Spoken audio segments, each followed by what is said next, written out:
स्वागत है आप सभी का हमारी पहली कक्षा में। आज हम पढ़ेंगे डीएलएड फर्स्ट ईयर के सिलेबस को। तो स्टूडेंट किसी भी किताब को पढ़ने से पहले उसका सिलेबस पता होना चाहिए। अगर आपको सिलेबस सही ढंग से पता है तो हम उस बुक को सही ढंग से कंप्लीट कर सकते हैं और बहुत अच्छी तरीके से हम उस बुक को समझ सकते हैं, उस सिलेबस को। अगर आपको मेरी वीडियो अच्छी लगे तो प्लीज़ लाइक एंड सब्सक्राइब ज़रूर कीजिएगा, और कुछ समझ में ना आए तो प्लीज़ कमेंट करके आप ज़रूर पूछिएगा, क्योंकि जब तक डाउट क्लियर नहीं होंगे तब तक आप कोई भी टॉपिक को सही ढंग से नहीं समझ सकते। तो आइए हम शुरू करते हैं आज की हमारी पहली कक्षा। तो उसमें हम जानेंगे डीएलएड फर्स्ट ईयर के फर्स्ट पेपर का सिलेबस। तो फर्स्ट पेपर का जो नाम है वो है childhood and development of children. Hindi में इसका नाम है बाल्यावस्था तथा बालकों का विकास। तो सबसे पहला जो इसमें दिया हुआ है उसमें किताब में, तो किताब का मोटिव क्या है इस किताब को बनाने का, पहला तो हम वो जानेंगे। तो इस किताब का जो मोटिव है वो है छात्र शिक्षकों को लेकर। छात्र शिक्षक कौन है? छात्र शिक्षक हैं आप, जो आप किसी भी स्कूल में एसआईपी करने जाएंगे तो आपको स्टूडेंट टीचर के नाम से संबोधित किया जाएगा, ना कि स्टूडेंट के नाम से।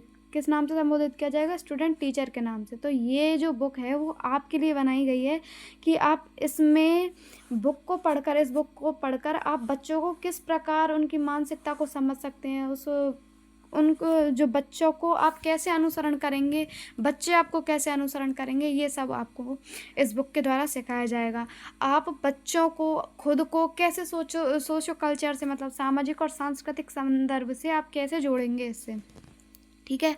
तो इस बुक का जो विशिष्ट उद्देश्य है वो है कि बच्चे और बचपन के बारे में सामान्य धारणाओं की समीक्षा करना, विशेष रूप से भारतीय सामाजिक संदर्भ में बचपन की खोज में मूल में विभिन्न सामाजिक, शैक्षिक, सांस्कृतिक वास्तविकताओं की संवेदनशीलता को महत्वपूर्ण समझ विकसित करना, बच्चे के शारीरिक, मोटर, सामाजिक और भावनात्मक विकास के विभिन्न पहलुओं की समझ विकसित करना।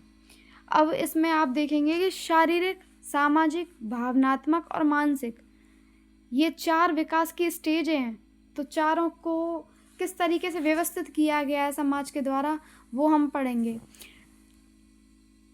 इसमें जो चौथा पॉइंट है वो है सामाजिक, सांस्कृतिक और राजनीतिक संदर्भ में विविध क्षमताओं वाले विकास की विकासात्मक क्रिया को समझेंगे। जो समाज में, संस्कृति में और राजनीतिक में जो ये 3 स्टेजेज आती हैं बच्चों के लिए, उसमें विकास किस तरीके से करता है बच्चा, उसको हम समझेंगे। बच्चे के विकास के पहलुओं को समझने के लिए कि बच्चा किस स्टेज में कितना विकास कर रहा है, कितनी ग्रोथ कर रहा है, उसको समझने के लिए बच्चों के साथ बातचीत तथा बाल अध्ययन के तरीके को, प्रशिक्षण को प्रभावित कैसे करता है। तो इसमें जो फर्स्ट यूनिट है स्टूडेंट वो है 15 नंबर की, जिसमें जो पहला टॉपिक दिया हुआ है वो दिया हुआ है विकास की अवधारणाएं, कि विकास किस तरीके से होता है। अब मैं थोड़ा थोड़ा आपको बताती चलूँ कि विकास जो है वो केवल एक तरीके से नहीं होता, विकास होता है 2 तरीके से। वृद्धि और विकास के, ये दोनों क्या होते हैं? एक दूसरे के पूरक होते हैं। इन्हें एक दूसरे के ऊपर भी नहीं कहा जा सकता कि वृद्धि से ही विकास होता है या विकास से ही वृद्धि होती है। हम ये कह सकते हैं कि हाँ, ये दोनों दूसरे के ये पूरक हैं, ठीक है। अब देन इसके बाद दूसरा जो है, इसी में फर्स्ट यूनिट का जो दूसरा टॉपिक आएगा वो आएगा विकास के अध्ययन में स्थायी विषय। जैसे विकास बहुआयामी है या एकल है, या कैसे है, जीवन काल के माध्यम से जारी रहने के रूप में विकास, वे तरीके जिनमें विकास निरंतर संतुलित रहता है, असंतुलित रहता है, वृद्धि बढ़ती है, घटती है, ये सब चीज़ें हम जानेंगे। विभिन्न संदर्भों में बच्चों के बारे में डेटा एकत्रित करना। प्राकृतिक अवलोकन, अवलोकन क्या है? कि किसी चीज़ को हम देख कर जो करते हैं वो अवलोकन है। अब एक आएगा अवलोकन, एक आएगा अनुसरण। अनुसरण क्या है? जिस चीज़ को हम सुनकर करते हैं, और अवलोकन क्या है? जिस चीज़ को हम देख कर करते हैं। तो आगे जब ये आए अवलोकन और अनुसरण, आप इस चीज़ में कंफ्यूज ना हो। अब साक्षात्कार के बारे में भी जानेंगे हम। तो साक्षात्कार के बारे में आगे टॉपिक से पूरा कंप्लीट करेंगे, लेकिन अभी हम थोड़ा सा इस सिलेबस पे डिस्कस कर रहे हैं। तो बच्चों के बारे में चिंतनशील पत्रिकाएं, उपाख्यानात्मक रिकॉर्ड और कथाएं, पियाजे के संदर्भ में नैदानिक तरीके, ये सारी चीज़ें हैं, ठीक है। अब जो दूसरा टॉपिक है हमारा वो है शारीरिक मोटर विकास, कि बच्चे में विकास और परिपक्वता कि किस तरीके से डेवलप होगी शैशवावस्था में, बच्चा बड़ा होगा ऐसे, ठीक है। खेल के माध्यम से, माता पिता के माध्यम से, कि बच्चे को जो हम शारीरिक तौर पे कैसे डेवलप कर सकते हैं, उसे मानसिक तौर पे कैसे डेवलप कर सकते हैं। तीसरी यूनिट है सामाजिक, भावनात्मक और नैतिक विकास। इसमें क्या है कि बच्चे में लिंग के आधार पर, रूढ़िवादिताओं के आधार पर बच्चे का विकास कैसे हो। रूढ़िवादिता क्या है, जो समाज में पहले से चली आ रही जो रूढ़ियाँ हैं। कई बार क्या होता है कि बच्चा गांव से आता है बच्चा, तो बच्चा का जो डेवलपमेंट होता है वो गांव के अकॉर्डिंग ही होता है उस टाइम। और कई बार जो सिटीज़ के बच्चे होते हैं वो सिटीज़ के अकॉर्डिंग डेवलप करते हैं। अब इस चीज़ को लिंग भी प्रभावित करती है। लिंग से तात्पर्य है कि लड़की है या लड़का है, क्योंकि कई बार क्या होता है, जो गांव के लोग होते हैं वो लड़कियों को स्कूल नहीं जाने देते हैं, या फिर पहले के ज़माने में ऐसा होता था कि कुछ बच्चे लड़के लड़कियों में अंतर करते थे, तो लड़कों को जितना खाना दिया जाता, लड़कियों को उतना नहीं दिया जाता, तो इसका भी प्रभाव पड़ता है एजुकेशन पे। बट अब ऐसा नहीं है, अब हमारा जो समाज है वो काफ़ी आगे बढ़ चुका है बिकॉज ऑफ एजुकेशन। अब तीसरा है इसमें नैतिक विकास, मतलब मॉरल डेवलपमेंट। वो कोहलबर्ग हमारे एक वैज्ञानिक हुए हैं, उन्होंने इस तरीके से सारी चीज़ें चलाई हैं, अपना दृष्टिकोण विकसित किया है। उन्होंने बताया है कि किस तरीके से बच्चे में नैतिक विकास होता है। कैरोल गिलिगन की आलोचना है नैतिक तर्क में सांस्कृतिक विविधता, भावनाओं की मूल समझ, भावनाओं को प्रभावित करने वाली विशेषता तथा कारक, भावनाओं का विकास किस प्रकार होता है बचपन में, स्कूल में जब बच्चे जाते हैं, या फिर मनोवैज्ञानिक तनाव की स्थिति होती है इस तरीके से। अब एरिक्सन ने भी बताया है कि बच्चे अपने अनुभव के द्वारा अपने व्यक्तित्व को कैसे प्रभावित कर सकते हैं, ठीक है।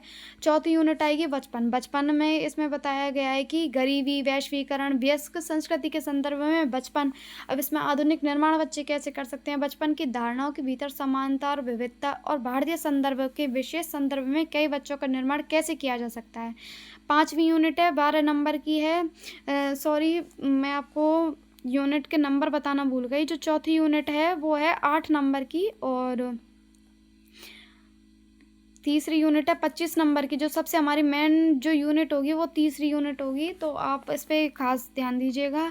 और जो सेकंड यूनिट है वो है 10 नंबर की, और जो फर्स्ट यूनिट है वो है 15 नंबर की। तो आप देख सकते हैं जो तीसरी यूनिट है वो 25 नंबर की है। अब हम चलते हैं पाँचवीं यूनिट पे। पाँचवीं यूनिट जो है वो 12 नंबर की है। इसमें सामाजिकरण के संदर्भ में बताया गया है कि समाज में बच्चे का पालन पोषण कैसे करना है, और बच्चे के पालन की कैसी पद्धतियाँ होती हैं, बच्चे के साथ व्यवहार कैसा करना होता है, माता पिता को क्रेज क्या है। तो क्रेज का प्रभाव जो था वो जो पहले के टाइम पे बहुत कम हुआ करता था, क्रेज का प्रभाव अब ज़्यादा हो गया। क्रेज में क्या है कि जो मम्मी पापा होते हैं बच्चे के, वो आज के टाइम पे दोनों ही ड्यूटी करते हैं, तो बच्चों को वो नहीं संभाल पाते हैं। तो ऐसे में क्या होता है, क्रेच में बच्चों को दे देते हैं एक टाइम के लिए, इतना टाइम पीरियड होता है कि बच्चे में वहाँ आया होती हैं, वो बच्चे को संभालती हैं। और अनाथालय, लेकिन इन्हें अनाथालय नहीं कह सकते। अनाथालय में अनाथ बच्चे जाते हैं जिनके माता पिता नहीं होते, या जो लावारिस छोड़ दिए जाते हैं। और क्रेच में वो बच्चे जाते हैं जिनके मम्मी पापा ड्यूटी करते हैं, ठीक है। अब इसमें स्कूलिंग भी है, स्कूलिंग एक टॉपिक है। स्कूलिंग में क्या है कि सहकर्मी जो होता है उसका प्रभाव कैसे पड़ता है, स्कूल संस्कृति का प्रभाव कैसे पड़ता है, शिक्षकों के साथ संबंध, शिक्षक की अपेक्षा क्या है, स्कूल से बाहर निकलना, अधिक उम्र के शिक्षार्थी होते हैं, सहकर्मियों के साथ संबंध, लिंग के तौर पे प्रतियोगिता होती है, संघर्ष होता है, बच्चों को धमकाना होता है, इस तरीके से, ठीक है। सामाजिक, अब इसमें जो लास्ट पॉइंट है वो है सामाजिकरण में सामाजिक, आर्थिक और सांस्कृतिक अंतर। तो सीखने के व्यवहार में अब कई बच्चे क्या होते हैं कि एक तो होता है बच्चा मीडियम, और एक होता है लोअर, और एक होता है अपर। तो बच्चे के सीखने के, बच्चा जो सीखता है वो 3 तरीके से सीखता है। क्या पहला होता है अपर तरीका से, जो बच्चा जिसको जो पूर्णतः विकसित है। एक बच्चा जो विकासशील है, जो चल रहा है, वो मीडियम में आएगा। एक बच्चा है जो भी ना तो विकासशील है ना विकसित है, वो बच्चा लोअर है, जो अभी विकास के एक फर्स्ट पायदान पे चढ़ा है। तो ये है हमारा फर्स्ट ईयर का फर्स्ट पेपर का सिलेबस। तो आप एक बार सिलेबस को अच्छी तरीके से पढ़ लें और देख लें कि कौन सा टॉपिक कितने नंबर का है, और बिल्कुल अच्छी तरीके से टॉपिक वाइज टॉपिक मैं क्लियर करवाऊंगी आपको। और प्लीज़ पूरा देखें, विज़िट करें मेरी वीडियो को। आपको अच्छी लगे तो प्लीज़ मेरे चैनल को सब्सक्राइब करें, लाइक करें और कमेंट करें। यदि आपको कुछ समझ में ना आए तो मैं पूरा आपको दूंगी। तो अगली नेक्स्ट वीडियो में हम मिलते हैं एक नए टॉपिक के साथ। जो हमारा नया टॉपिक होगा वो हमारी फर्स्ट यूनिट होगी, जिसमें हम पढ़ेंगे विकास से परिचय, कि विकास क्या है, किस तरीके से चलता है, क्या क्या होती हैं, विकास की निश्चित दिशा क्या है, विकास को प्रभावित कैसे किया जाता है, वृद्धि विकास में अंतर क्या है। और मैं आपको वीडियो के अंत में मेन क्वेश्चन ज़रूर दिया करूँगी, आप वो करना और फिर खुद में भी डेवलपमेंट लाना। जिस तरीके से हम पढ़ेंगे उस तरीके से। ठीक है, ओके बाय। अगर वीडियो अच्छी लगी हो तो कमेंट करें, सब्सक्राइब करें।